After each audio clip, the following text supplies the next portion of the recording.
Hello, this is Todd Luck, and this is a review of the Dino Armored Tarzan versus King Kerchak 2-pack from Tarzan the Epic Adventures, which was a toy line from back in the 90s. And so these are two minifigures, really figurines. You'll see what I'm talking about in a minute. The King Kerchak figure is not as rare as his full-sized 5.5-inch figure, which I've never seen on eBay, but the minifigure is still relatively rare. There's two ways to get it. One of them is the 2-pack you're looking at, and the other is this beautiful collector's set. This is a great option if you don't already have the minifigures from this line and you want to get them all, or if you're just looking for a beautiful display piece because it looks great. It just costs a little bit more. And Dino Armored Tarzan comes in both of those sets, and he also has one more, this really weird 2-pack where he's in with this realistic cheetah, which is just a really strange 2-pack because cheetah is way bigger than he should be in comparison to Tarzan, and I'm not sure why these two are fighting, but it is an option. And here is the front of the packaging. It looks beautiful. This is a great series. If you're a Mental Guard collector, you can just hang this up or prop this up on your bookshelf. It just looks really cool in package. And here's the back of the packaging. And at the top, you can see it's worth 2 Tarzan points. And unfortunately, you were supposed to be able to send away for something with those, and it never happened. But you have all the cross-sell stuff in the back. You can see all the different figures that they put out. As you can see, this is part of the At the Earth's Core subline for Tarzan the Epic Adventures, and we'll talk about what that means in a minute. But I'm going to go ahead and open this off camera since I've opened plenty of these in previous videos. And here are both figurines outside of the packaging with all of their accessories. And of course, it comes with a Tarzan badge. It's got a little clip on the back, but it makes a great display piece. You can just prop it up next to your figure. It looks really cool, but you're going to get a ton of these if you collect this line. However, the Earth's Core figures have the rarer blue badges, which are pretty cool. So let's look at Tarzan first. So there is very limited articulation on these figurines, but you don't need much to get dynamic poses. You can move his arms up and down, and that should be good enough. The head is stuck in place. It should be movable. It is on most of these figures, but for whatever reason, I can't move the head on mine. And he does have a cape, but it is glued to the back, and so it is a non-removable cape. It can be very challenging to get him to stand up on his own. I did have some luck with him, but if you have problem getting him to stand up, you're just going to have to prop him up. So Tarzan comes with 2 accessories. He comes with his trusty knife, and it fits right in his hand very well. And he also comes with a makeshift spear, which is very appropriate for the character. It fits perfectly in his hand, and I think these are 2 great accessories for this character. Tarzan looks really cool holding both of his accessories, and you can get a lot of really cool battle poses with it. And by the way, that spear is exclusive to this figure. Unfortunately, the paint on mine is messy, and maybe it's just exclusive to my figure. I'm not sure. You can see a little splotch on his face. You can see some splotches of green and silver on his arm, and you can see some mess on his leg and a splotch on the bottom of his boot. However, I do think the detail in the sculpt is very nice. I like the outfit overall. I think it's a cool look for the character, and I actually like the paint overall, except for the mess. It is a little bit dark, but it is a cool look for the character. I just wish it was a little bit brighter, and I do like that cape. It's textured, it's silver, it just looks really cool. And now the King Kerchak figure, your star of the show. It's easier to get him to stand, but if you have any problems, again, you can just prop him up. And he has no articulation whatsoever, but I don't think he needs it. He just looks cool.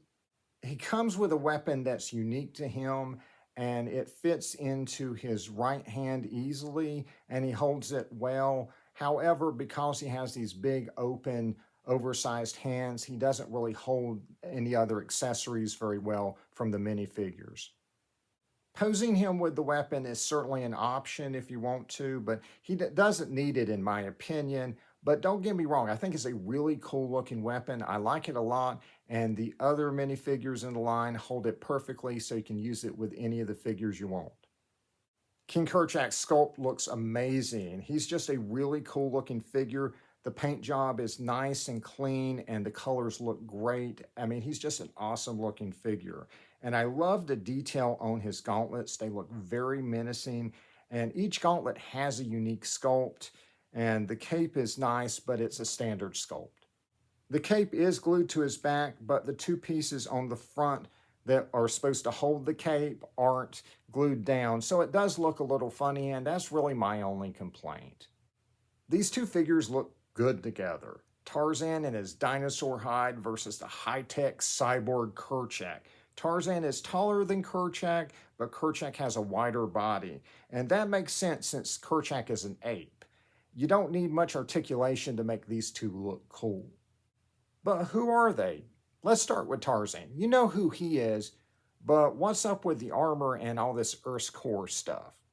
So there's actually 3 figures of him in this armor. You can see the 5.5-inch regular articulated figure on your left, and then there's the bendable figure, and then of course the minifigure we're talking about. Edgar Rice Burroughs, the creator of Tarzan, also wrote a series of novels set in the prehistoric world in the Earth's core. And so there was a novel where Tarzan actually went to the Earth's core, and it was this big crossover event before crossover events even existed. And it was a cool story, so there were a lot of comics and comic strips that had Tarzan returning to the Earth's core and having further adventures. So the idea for this figure is that on one of those return trips to the Earth's core, he gets this armor. So the armor is made up for this toy line. However, the dinosaur that it's made from is from the novels, and it's a creature called a Doryador. So a Doryador looks just like a Stegosaurus, except it can actually use the plates on its back to glide. And so it's a flying Stegosaurus, which is one of the trippiest things Burroughs ever created. Speaking of trippy, what's a King Kerchak? I'm not exactly sure, but I can tell you what a Kerchak is. That's the 5.5-inch figure you see on your left. He's an ape who was the leader of the tribe of apes that raised Tarzan. In the novel, Kerchak flew into these psychotic fits of rage, and during one of these fits, he chased the she-ape Kala, and her little ape baby tragically fell off her back and died. He then attacked and killed Tarzan's father. Kala would, of course, adopt the orphan Tarzan.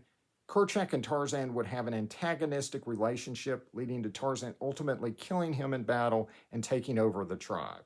Okay, but then how the heck did he end up like this? Let's see what it says on the back of the packaging.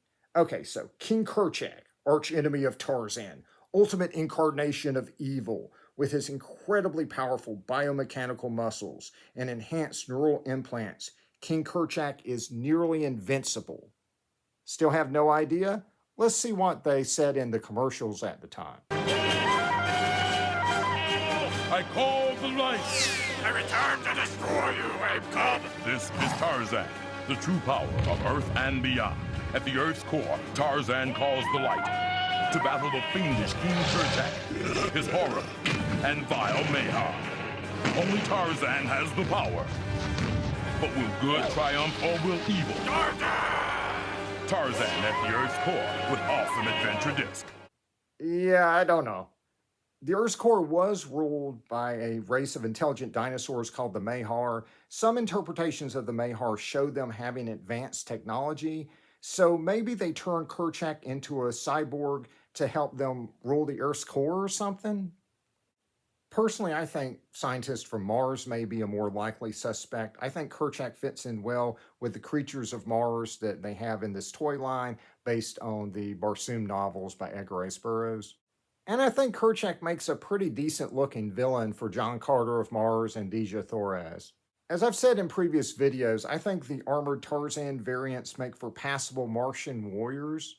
They're usually plain harnesses fit right in with a Martian aesthetic.